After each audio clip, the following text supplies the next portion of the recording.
You say you're looking for someone secure, someone stable, someone who knows what they want, someone who chooses you without hesitation, someone who is present, someone who doesn't play games with your attention. That's what you say you're looking for, what you repeat out loud when you talk about your desires, what you write on your list of ideal standards. But when someone like that appears, someone who arrives with transparency from the start, someone who leaves no room for mystery because their intention is clear from the very first minute, something curious and unsettling happens inside you. You don't feel that electric intensity. You don't feel that urgency that makes your pulse race. You don't feel that almost feverish obsession that makes you check your phone every few minutes, waiting for a signal, a crumb, a confirmation of existence. And then, almost without realizing it, your attention drifts. It slips away and moves towards someone else, the distant person, the ambiguous person, the person who replies late or who answers with silences that weigh more than words, the person who never makes it clear what they feel, who lives in a gray zone where the rules change every day, the person who sometimes seems interested, who gives you an afternoon of absolute connection, and the next day seems completely indifferent, as if you were barely more than another acquaintance in their history. And it is precisely that person who begins to occupy every corner of your mind, the one who becomes the center of your emotional gravity, displacing any trace of logic or self-care. Has this ever happened to you? It's a paradox that hurts to recognize and feels like a betrayal of your own intelligence. You say you want stability, but in practice, you're drawn to uncertainty like an irresistible magnet. You say you want clarity, that you are tired of guessing games, yet you are intrigued by the mystery of the one who refuses to be fully known, the one who guards their secrets as if they were forbidden treasures. You say you want someone present, someone with whom to build a refuge, yet you can't stop thinking about someone who barely appears, someone who is a fleeting shadow in your daily life, an intermittent presence that shines mainly through their absence. Why does this happen? Why do so many people end up chasing those who do not fully choose them, ignoring those who are right there with open arms? In this analysis, you will understand something that can radically change the way you see your relationships, and above all, the way you see yourself within them. You will understand why we sometimes feel much more attracted to those who give us less, to those who offer the minimum effort necessary to keep us close but not enough to give us peace. And the answer, although it may be hard to accept, has less to do with romantic love, destiny, or soulmates. It has more to do with something much deeper, more primitive, and more urgent: the validation of the ego and the unmet needs of the past. Because when someone chooses you clearly, when someone shows themselves vulnerable and available, your mind relaxes. There is no battle to win, no territory to conquer. The story is defined, the script is written, and there are no unexpected twists to keep you on edge. There are no questions to solve in the middle of the night, no competitive tension, no riddle to solve. But when someone is distant, when someone pulls away precisely at the moment it seems they are finally getting closer, something instinctive and primitive activates inside you. Your mind, evolutionarily designed to solve problems, to fill in gaps, and to close open loops, begins to work overtime, consuming all your vital energy. It starts analyzing. It starts looking for hidden signals in a simple period at the end of a text message. It starts interpreting every tiny gesture, every subtle change in tone, every carefully chosen word, and especially every prolonged silence that feels like an abyss. Suddenly, every message becomes vital, a matter of emotional life or death. Every delay in responding, Every hour that passes without a notification becomes meaningful and fills with personal projections, old fears, and renewed hopes. Every small, sporadic gesture of attention feels like a massive reward, like an oasis in the middle of an infinite desert that justifies all the thirst, all the waiting, and all the previous pain. And your mind begins to enter an endless loop of exhausting questions. Do they actually like me, or are they just being polite? Why are they more distant today than yesterday if last night everything was perfect? Is there someone else occupying their time and thoughts? What does that last short, cold message really mean? Did I do something wrong that pushed them away? What can I do? What strategy can I use to get the attention they gave me at the beginning but now deny me? Without realizing it, that person begins to occupy a gigantic portion of your mental space, becoming the sun around which all your moods orbit. But here comes the question that can break the spell, the question no one wants to ask because the answer is usually painful. Do you really want that person? Or do you want to prove to yourself that you can be chosen by them? Think about it with absolute honesty for a moment, because many times we are not chasing a human being with their virtues, flaws, quirks, and real story. We are chasing proof that we are enough, proof that we have the value necessary to be desired by someone who seems unreachable or superior. Proof that we can win the attention of someone who appears elusive and selective. And when that validation does not arrive clearly, when the other person keeps their cards hidden and leaves us in doubt, the desire does not fade. On the contrary, it intensifies until it becomes a vital necessity, an addiction that clouds judgment. This is not a coincidence of fate or a streak of bad luck. In fact, it is a phenomenon that modern psychology has studied deeply under concepts such as intermittent reinforcement, and that many ancient philosophical traditions had already observed thousands of years ago. In Buddhism, there is a fundamental observation about the nature of desire. Desire inflames and intensifies exponentially when the object of desire is scarce or difficult to obtain. When something is abundant, when it is available and safe, the mind tends to calm down, stabilize, and even take it for granted, losing interest in what it already possesses. But when something appears and disappears erratically, when gratification is uncertain, the mind hooks onto it. It becomes obsessed. It becomes addicted to the possibility of maybe. Scarcity creates artificial value in the human mind. Uncertainty creates a fixation that is incredibly difficult to break because it feeds on hope, the most powerful drug in the brain. Think about how this works in almost every aspect of modern life. When a product is limited edition, it automatically seems more valuable, even if its usefulness is exactly the same as a common one. When a resource is difficult to obtain, we desire it more strongly. But in the realm of human relationships, this mechanism becomes even more powerful and dangerous because it touches the core of our identity. Inconsistent attention creates a type of attachment that is almost biological, a mark on the brain's reward system. When someone appears and disappears emotionally, your brain enters a constant state of alert, a hypervigilance that exhausts the nerves.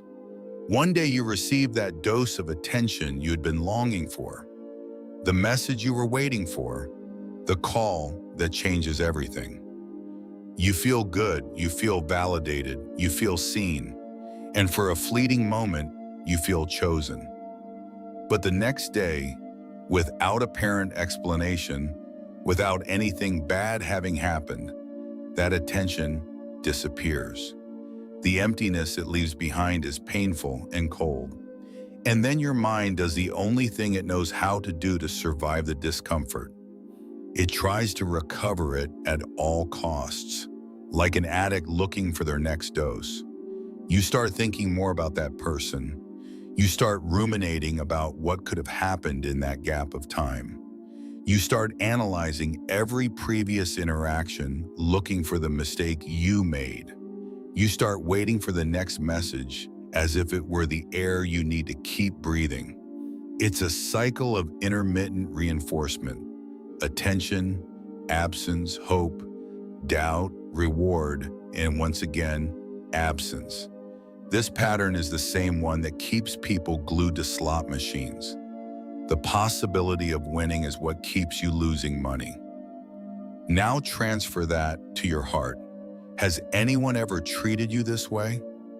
One day it seems like you are the center of their world, like there is no one more important than you. And the next day, it seems like your mere existence bothers them, or that they have completely forgotten you. That inconsistency is what keeps you waiting. It makes you believe that if you try a little harder, if you are a little more understanding, if you wait a little longer, if you become more attractive or more intelligent, you will return to that moment of perfect connection from the beginning. The mind tries to solve the mystery. It wants to close the gap. It wants to recover the lost connection, to restore its sense of self-worth. Because if that person stops choosing us, our mind interprets it as meaning that we have stopped being valuable. But the great question remains there, heavy and unresolved. Are you in love with the person, or are you trapped in the toxic dynamic of uncertainty? Because emotional intensity, that fire that burns, that makes you cry and keeps you awake at night, is often mistakenly confused with deep connection or cinematic love. Feeling a lot does not always mean loving deeply. Sometimes feeling a lot simply means being trapped in a lack, in a need for approval that the other person is not satisfying and that you are trying to force. And that need usually has a very old root, a wound that existed long before you met this person. It is the childlike need to be chosen above everything. Since childhood, we all seek the same thing: to be seen, to be accepted, to feel that we matter to the figures we love. We want the certainty that we are enough exactly as we are. And when in adult life we encounter someone who does not fully choose us, that old wound of the child who did not feel good enough is activated. We want to reverse the past through the present. We want to heal the rejection by winning this time. We want to prove that we are worthy of a total and absolute love, even if the price is our own dignity. That is why it is essential to ask yourself whether you truly want that person for who they really are: their character, their values, their way of treating others, and their vision of the world. Or if you simply want to win their approval to silence your own insecurities. Those are not the same thing, and they never will be. Loving someone is an act of appreciation of the other person. Seeking approval is an act of managing your own self-esteem through someone else. It is very easy and often tragic to confuse the adrenaline of conquest with the serenity of real affection. To get out of this labyrinth of mirrors, I propose an exercise in radical honesty that could end your anxiety. Ask yourself this question and do not lie. If the person who ignores you today, the one who replies 3 days later, or gives you crumbs of affection, suddenly appeared and became completely available, without games, without distance, present every day, certain that they want to be with you and only with you, with no mystery at all, would you still feel the same intensity? Think carefully before answering. Would that feverish obsession still exist? Or would you realize that once the mystery was solved and the validation you sought was obtained, the person themselves does not interest you as much as you believed? Many times what keeps us tied is not the human bond, but the tension of the rope. When the rope loosens and the other person gives themselves completely, the excitement deflates because there is nothing left to chase. no challenge left to win. The love ends when the challenge disappears, which proves that it was never love, but an ego competition. This is one of the greatest deceptions of our own psychology, confusing anxiety with chemistry. Anxiety is noisy, it is chaotic, it is demanding, it leaves you exhausted and makes you feel small. Real connection, on the other hand, is calm. It is clear, it flows, and it makes you feel expansive. It does not create a whirlwind of existential doubts, but a foundation of security from which you can grow and be yourself. However, for those who grew up in unstable environments or learned to associate love with struggle and sacrifice, peace feels strange, almost like boredom. If there is no conflict, no drama, no constant fear of losing the other person, they feel that the spark is missing. But that spark is not love. It is the stress of cortisol running through your veins. It is possible that you have spent years of your life confusing uncertainty with passion and the need for validation with a mystical connection. Recognizing this is not a personal failure, it is the beginning of your true emotional freedom. When you begin to observe this pattern with the coldness of a surgeon, you stop being a victim of your impulses and become a conscious observer of your own mind. You realize that you are not looking for a partner, but for a trophy that would confirm your personal worth in your own eyes. But the liberating truth is that your value does not depend, and has never depended, on another person's ability to see or appreciate it. The need to be chosen can be a powerful engine, but it is a defective engine that will always lead you toward unavailable people, because only they can keep alive the question of whether you are enough. By choosing elusive people, you ensure that the internal conflict you already know continues. Imagine just for a moment what it would be like to inhabit a relationship where reciprocity is the natural norm and not an exception you must beg for. A relationship where silence is not a manipulation tactic or a threat, but a shared and safe space of rest, where you do not have to measure every word for fear of scaring the other person away or appearing too intense, where you do not have to compete with ghosts, ex-partners, or the simple indifference of the other person. How would that peace feel in your body? At first, it might feel strange, perhaps even monotonous or lacking that painful magic, but it is precisely in that stability where real love has space to grow deep roots and last a lifetime. We do not need more mystery that keeps us awake at night. We need more presence that accompanies us while we are awake. We do not need more chasing. We need more genuine encounters. The real change in your life happens when the central question stops being, how do I make this person choose me? And becomes much more powerfully, does this person truly have what I need and deserve to feel safe, respected, and loved? It is a revolutionary shift in perspective that returns the power you had given away.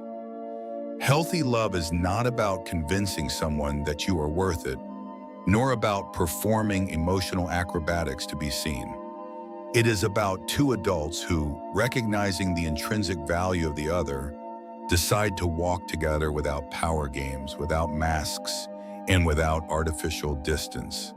If you have ever found yourself in this heartbreaking position, chasing shadows or rejecting the lights that were trying to illuminate you, remember that it is a universal human experience, a stage of learning, but it does not have to be your permanent destiny or your final way of loving.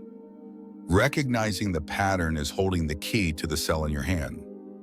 Stop chasing external validation, which is a bottomless well, and begin choosing yourself with the same intensity with which you once chased others. Start prioritizing your mental peace over the intensity of a desire born from lack and fear of abandonment. Because the most authentic love, the one truly worth building, is not the one that makes you lose your mind and your dignity, but the one that helps you find your center and keep your integrity in place. At the end of the day, you are not looking for someone to complete you as if you were half a person. You are looking for someone with whom you can be your most authentic version, without fear that your presence is too much for them or not enough for their standards. Love truly begins when you stop running after the one who is trying to escape with all their strength and start walking, step by step, beside the one who chooses to stay, voluntarily, consciously, and lovingly. Because the one who truly loves you does not make you chase them. They make you feel that, at last, you have come home. And now I want to know your opinion. Do you think intensity in a relationship always means love? Or can it sometimes simply be the need for validation? Leave it in the comments. I'm interested in reading what you think. And if this video helped you understand something important about your relationships, subscribe to the channel for more content about psychology, Buddhism, and emotional awareness in modern life. Here we explore how the mind works, why we repeat certain emotional patterns, and how to develop more conscious relationships. Give the video a like so more people can find this message. And remember this: sometimes you are not chasing a person, you are chasing the feeling of being chosen. But the healthiest love begins when you stop chasing and start choosing too.